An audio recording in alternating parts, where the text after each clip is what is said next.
미 언론은 누리호 발사와 관련한 기사를 내면서 미국의 시각을 전하고 있습니다. 그러면서 한국조차 생각하지 못한 미국의 관점을 드러내고 있는 상황이기도 한데요. 그러자 이러한 미국의 태도에 대해서 주변국이 당황하고 있는 모습이 나옵니다. 특히 미 도널드 트럼프 대통령은 한국에 핵잠을 허가했는데 미사일 사거리 제한을 없앤 대통령으로도 잘 알려져 있습니다. 그런데 트럼프 대통령은 일본에는 갑자기 평화를 강조하면서 동북아시아의 중국과 대만이 평화적으로 문제를 해결해야 한다고 합니다.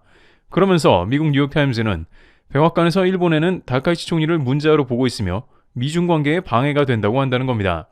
일본은 한국을 따라 핵잠을 만들려고 하고 있으며 미사일을 중국 근처에 배치하려고 하는 등 매우 공격적인 모습을 보이고 있다는 것이죠. 바이든 정부 때였다면 이러한 일본의 행동은 환영받았을 것이나 트럼프 대통령은 일본 보고 나대지 말라는 듯한 뉘앙스를 주고 있습니다. 한국에는 핵잠을 비롯해서 미사일 지침 해제 등 여러 가지 옵션을 풀어주는 등과의 모습과는 정반대라고 할 수 있는 부분입니다. 또한 이번 누리호 발사는 한국에서 과학적인 목적의 발사라고 강조하며 별다른 의미가 없다는 논조의 발표가 있기도 했습니다. 그런데 미국 언론의 발표와 이번 누리호 발사 과정 등에서 주변국들은 크게 당혹감을 느끼고 있습니다. 특히 중국과 일본 등의 채널에서는 각각 다른 이유로 미국의 태도를 바라보고 있는 상황이기도 한데요. 왜 미국의 태도는 주변국을 당혹스럽게 하고 있으며 한국의 반응도 다소 심상치 않은지 살펴보겠습니다.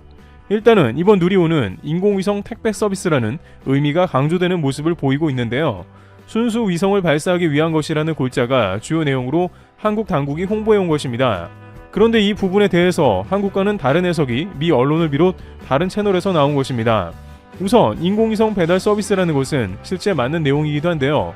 이를 위해서 국내의 복수 업체가 위성 고객으로 자신들의 위성을 탑재했으며 이번에는 역대 최다인 13개의 위성이 탑재되었고 역대 누리호당 가장 많은 위성이 탑재되면서 더욱 다양한 우주의 실험을 진행하게 됩니다. 또한 위성을 대신 발사해주는 분야가 큰 사업이므로 일본과 경쟁체제에 들어간다는 의견도 나왔습니다. 선진국들은 비싸고 중국과 러시아는 꺼려지니 보다 저렴하게 쓸 수 있는 방안을 찾아 나서는 것이죠. 이렇게 되려면 발사 성공률도 좋아야 하고 비용도 저렴해야 가능하다는 뜻입니다. 일본은 97%의 발사 성공률을 지금까지 보였는데 최근 H3 로켓은 연달아 실패하는 모습이었습니다.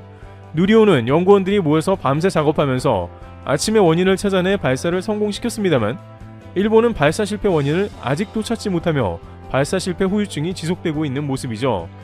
그런데 중요한 것은 이렇게 위성에만 초점이 맞춰있는 로켓 발사를 미국에선 다르게 해석합니다. 미국의 디펜스 호라이즌 매거진은 한국이 누리호 발사를 성공했다며 보도했는데요. 그러면서 지난 고체 연료 발사체를 우선적으로 거론하면서 다소 논란되는 부분이 있었다는 겁니다. 매체는 한국은 지난번에는 고체 연료, 이번에는 액체로도 발사했다며 국방부가 매번 의미심장한 이야기를 전한다고도 보도합니다. 그런데 이에 관해서 이미 전 세계 언론들은 한 차례 의구심의 눈빛을 보낸 바 있습니다. 앞서 누리호 발사 성공을 하자 아시아의 주요 언론인 SMP는 한국이 벌써 로켓을 성공했다는 말을 했는데요. 왜냐하면 진도가 너무 빠르다는 것인데 무슨 지침 해제가 되자마자 또 발사했냐는 것입니다. 이게 무슨 말인가 하면 미국과 한국의 미사일 지침 해제가 불과 2020에서 21년도에 걸쳐 이뤄졌다는 것이고 불과 9개월 만이며 앞서 작년 7월에는 고체 연료 추진 기관에 대한 연소시험에 성공한 바도 있습니다. 군사 관계자들은 이게 말이 되냐면서 사실상 먼저 한국이 관련 기술을 가졌다고 말하는 것입니다. 본래 관련 로켓 기술은 전 세계에서 7개국 정도만 성공했을 정도로 개발 기간이 오래 소요됩니다. 그러나 이번 시험은 국방연구소가 발표한 자료를 보면 시험이 완벽하게 성공했음을 보여준다는데요. 그런데 일부 전문가들은 사실상 액체 연료는 거들 뿐이라면서 고체 연료 기술은 대한민국이 최고 레벨 기술에 있다고도 전하고 있습니다. 이는 이전 고체 연료 실험에서도 이미 성공했고 현무5는 그러한 기술이 사실상 완성되었고 마음만 먹으면 실행 가능하다는 말도 전합니다. 상단부 어퍼 스테이지 자세 제어 기술을 확인했으며 추가 기술 검증도 이뤄진 것으로 전해졌습니다. 군 소식통은 개발이 상당히 진행돼 이런 속도라면 내년 중에 1단을 포함해 위성을 탑재한 채로 시험 발사가 가능할 것이라고 전망했습니다. 사실상 이미 개발해놓은 수준이라 의심받는 이유인데요.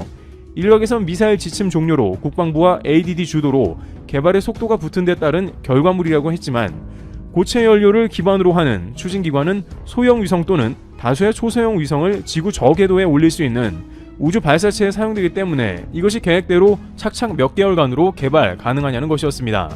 하지만 한국에는 분명히 이득이며 효과가 있는 것이 액체 연료 추진 기간보다 상대적으로 가격이 저렴하고 간단한 구조여서 대량 생산도 쉬우며 또 액체 연료와는 달리 사전에 주입해 신속하게 발사할 수 있는 장점이 있습니다. 즉 고체 추진 기술로 소형 위성 또는 초소형 위성을 다수 발사해 군지 위성을 운용하면 한반도를 실시간으로 감시할 수 있게 되는 것이고, 이는 안보에도 도움이 되는 것입니다. 북한의 이동식 미사일 발사대 TR 등 북한 전력의 움직임을 손금보듯 파악해 킬체인의 핵심인 탐지와 조기 경보 능력을 확보할 수 있을 것으로 기대되는 것이고, 민간의 기술 이전 시 관련 산업의 파급 효과도 생기는 것이죠. 각종 위성을 이용하는 업체들을 비롯해 이제 다양한 기업들의 우주 산업에 널리 활용된다는 것입니다.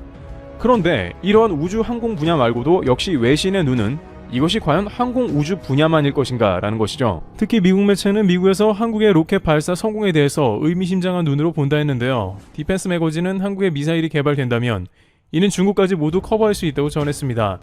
그러면서 3,4,000km까지 커버하는 ICBM으로 현무4가 탑재가 가능하다고 전하고 있습니다. 그리고 전문가들은 현무5를 활용한 ICBM이 마음만 먹으면 활용 가능하다는 것도 군사계에서는 공공연한 비밀이라는 것이죠. 이는 동북아에서 중국을 막아줄 수 있는 강력한 수단으로 미국에서 지지하고 있다는 뜻입니다. 그러면서 한국은 2031년경에는 ICBM을 완성하게 된다는 취지로 말한 것입니다. 미국은 자국의 이익을 위해서 미사일 지침 해제를 했으며 중국 방어 라인을 형성했다는 의견도 있는데, 원래 미국에서는 2024년에 고체 로켓 발사를 한국이 시도할 것으로 예상했으나 한국은 심지어 2023년 초에 성공했고, 이는 미국조차 몰랐다는 말이 나오고 있습니다. 하지만 이러한 행보를 미국은 오히려 흐뭇해하며 자국 방어에 도움이 된다고 여긴다는 겁니다.